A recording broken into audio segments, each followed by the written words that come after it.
Benarkan roh akan pulang ke rumah setiap malam Jumat? Macam orang balik dari kantor aja.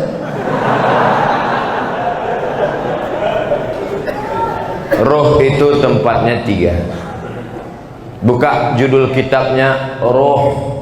Nama penulisnya Ibnu Qayyim Al-Jauziyah.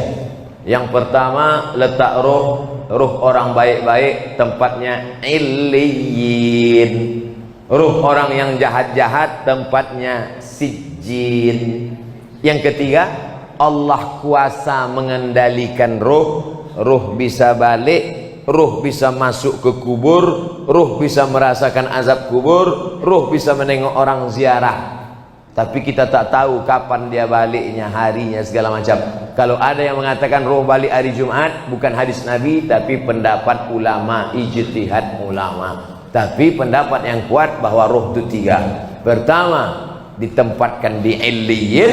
Yang kedua, yang jahat-jahat di sijjin. Yang ketiga, ada saatnya Allah Maha Kuasa menempatkan dia di mana.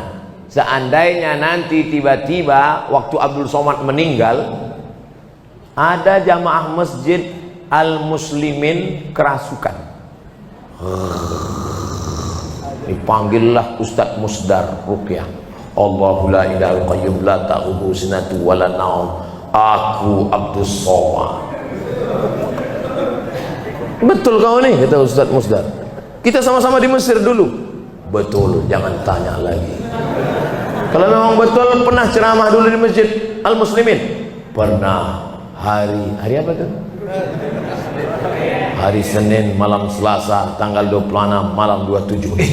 Dia, maka itu bukan ruh Abdul Somad, tapi jin qarin. Karena setiap kita yang lahir ini ada jin pendamping yang ikut waktu kita lahir.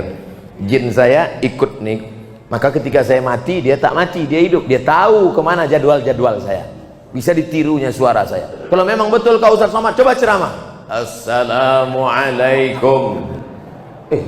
Dia nih, bukan. Itu bukan roh, karena roh tak bisa dipanggil. Kalau bisalah roh dipanggil, maka bisalah dipanggil roh Nabi Muhammad SAW untuk ditanya mana hadis sahih, mana hadis dhaif, mana hadis palsu. Oleh sebab itu maka jangan mudah dengan nanti datang penipu-penipu yang mengaku bisa memanggil roh si fulan, emang jelangkung. Jelangkung jelangsik, datang tak diuntang, balik tak dijemput, pup keranjang arang. Yang ketawa berarti udah tua. Anak-anak sekarang mana dia tahu? Dulu kamu zaman-zaman forecast. Tahu juga Ustadz tuh. Enggak, saya tak pernah manggil. Ustadz, sebenarnya berapa kali Nabi Muhammad haji dan umrah? Pindah dari kota Makkah ke kota Madinah Al-Munawwarah. Tahun 1 tak ada, tahun 2 tak ada, tahun 3 tak ada, tahun 4 tak ada, tahun 5 tak ada, tahun 6 mimpi sahabat.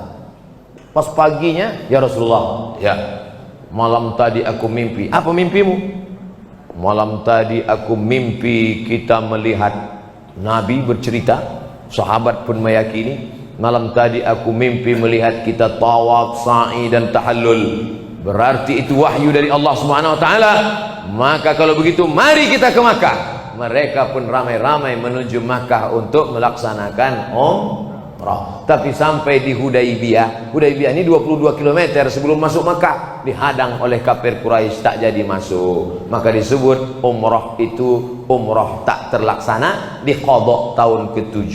Maka Nabi umrah 4 kali. Tahun ke-6, tahun ke-7, tahun ke-8 pembebasan kota Makkah, tahun ke-10 saat melaksanakan haji wada. Umrah 4 kali, haji 1 kali. Nah, jadi Bapak Ibu yang mau melaksanakan umrah tahun 2020, kita berangkat bulan Januari, umrah akbar bersama Ustadz Somad, bersama Travel Grand Safa Naudi. Kok ke situ pula perginya Pak Ustadz? Entah, itu yang ditanyanya tadi. Saya umrah setahun sekali aja, tak pernah pergi tiap bulan, sekali, bulan Januari saja. Kenapa Ustadz pilih bulan Januari? Dingin, saya tak tahan panas. Panas menggelitar jantung. Haji Pak Ustaz, haji Nabi sekali aja. Bapak Ibu yang sudah haji jangan pergi haji lagi. Berapa biaya pergi haji? ONH plus 100 juta. Bagus buatkan kelas untuk anak yatim. Assalamualaikum. Waalaikumsalam. Ini kenapa anak yatim banyak betul di panti ini? Tak ada kelas Pak Haji. Berapa biaya buat kelas 1? 100 juta. Buatkan. Duitnya Pak Haji, nanti kita cari. Kasihlah duit itu. Satu kelas 100 juta. Itulah yang akan menolong di hadapan Allah SWT. Bolak balik pergi ke Makkah. Haji tiap-tiap tahun. Ini tolong anak fakir miskin celananya koyak tak bisa membayar uang sekolah, maka haji sekali saja, sisanya gunakan untuk menolong orang-orang susah. Setuju? Tak setuju pun tak apa-apa, tapi tengok aja lah. Ustadz, saya ingin tanya, apa hukumnya jika seorang sudah bercerai masih berdua-duaan dalam kamar?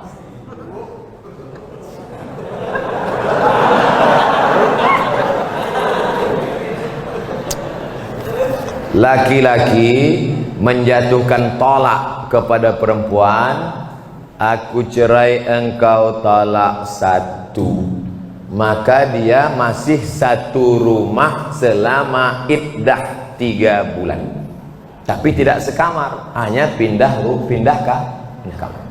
Ku talak engkau talak satu, kau pergi kamar sana, aku kamar sini. Pas malam tuh hujan. Tinggal ketuk aja. I back to you my dear. Tapi ingat, sudah terhitung talak satu. Yang tak boleh balik itu talak 3. Talak 3 bisa jatuh dalam satu majelis dengan cara 2. Pertama, ku talak engkau, ku talak engkau, ku talak engkau, jatuh 3. Macam iklan. Atau saking marahnya, ku tolak kau 100, jatuh 3. Makanya laki-laki sebelum kalian nikah, kursus dulu fikih. Jangan cukup nasihat Pak Kua 30 menit sambil tanda tangan ngasih pas foto. Tak cukup, tak ngerti masalah fikih. Nah, ini dia sudah talak, tapi tak disebutnya, entah masih ada iddah, entah tak ada iddah. Kalau masih ada iddah, berdua-dua dia, berarti itu sudah rujuk. Kalau berdua-dua kalian di kamar tuh, itulah rujuk itu. Rujuk kalian. Anda cuma berdua-dua aja. Rujuklah tuh. Kalau sudah habis iddah 3 bulan, dijatuhkannya talak 1 Agustus. September, Oktober, 1 November, berdua-dua dia dalam, tak bisa lagi, tak bisa rujuk. Rujuknya mesti akad macam nikah dulu. Rukunnya 5, mempelai laki-laki, wali, saksi 2 orang, ada mahar, ada ijab dan qabul. Kata si wali, ku nikahkan engkau dengan anakku dengan mahar sebentuk cincin emas tunai. Sah. Itu namanya pengantin baru stok lama. Apa hukumnya kami menengok mereka berdua? Kenapa kalian tengok?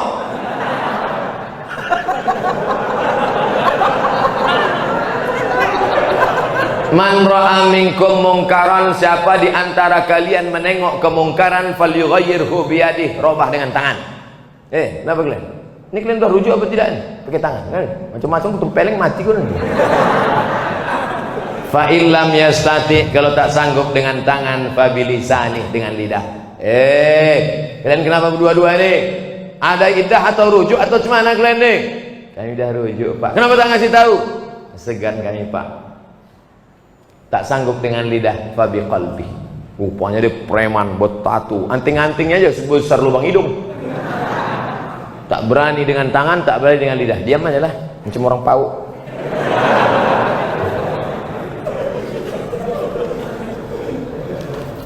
Pak Ustadz yang kami cintai, so sweet. Saya punya teman seorang peruqyah. Peruqyah itu artinya ustadz yang bisa ruqyah. Jangan kedukun. Kalau ini diganggu jin, diganggu setan, jangan kedukun, tapi pergi ke ustadz ruqyah. Kalau untuk Medan Sumatera Utara namanya Ustadz Musdar Bustaman LC, penulis buku ensiklopedia ruqyah. Cari di internet, Musdar Bustamam LC. Kakak kelas saya waktu di Mesir dulu, jenggotnya segini.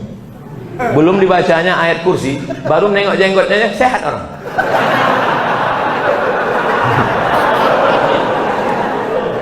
Tak percaya, coba jumpai.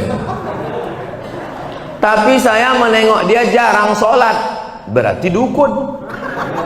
Apalagi sholat berjamaah. Apakah setiap bacaan yang dibacanya mendapat keberkahan Pak Ustadz?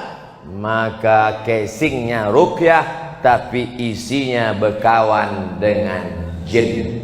Idza ra'aitar rajul, ini kata ulama tasawuf. Idza ra'aitar rajul, kalau kau tengok ada orang yatiru fil hawa, bisa terbang di atas awan, yamsi 'alal ma', berjalan di atas air, terbang di atas awan, berjalan di atas air. Jangan kau sangka dia wali Allah, tapi tengok bagaimana dia melaksanakan perintah Allah. Tak solat, wali setan. Solat sikit, wali murid.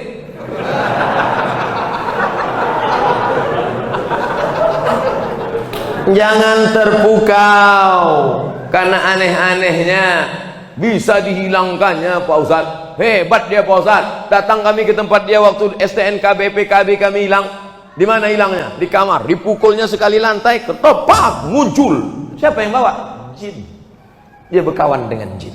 Oleh sebab itu maka tengoklah istiqomahnya dalam ibadah. Itu standar dalam Islam. Kalau suami menyuruh menandatangani surat, isinya kita tak lagi suami istri, tapi dibuat surat itu yang tahu hanya mereka berdua saja. Apakah itu sah Pak Ustadz? Sah. Sah, jatuh talak. Talak apa namanya? Talak pakai tulisan.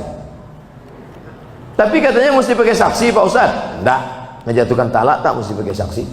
Ini termasuk talak yang jatuh pakai tulisan. Kita tidak lagi suami istri, termasuk talak sorry, jatuh talak satu. Bagaimana talak bisa jatuh? Dua. Yang pertama, sorry, kucerai engkau talak satu, atau ditulisnya. Yang kedua, pakai kiasan, pulanglah engkau ke rumah orang tua. Ibu-ibu, istri-istri, kalau ada suamimu berkata pulanglah engkau ke rumah orang tuamu, jangan pulang, tanya dulu apa maksud kau bro. Karena tolak kinayah yang kiasan itu mesti dilihat niatnya. Kalau niatnya niat tolak, maka jatuh tolak. Tapi kalau tak ada niat tolak, enggak. Pulanglah kau. Muak kali aku nengok, pergi kau balik. Abang, apa niat? Enggak ada, nyuruh balik aja. Baliklah. Makanya perempuan itu mesti ngerti. Perempuan jangan mau dibodoh-bodohi. Pulang sana, pergi pulang. Maksud abang pulang apa ini?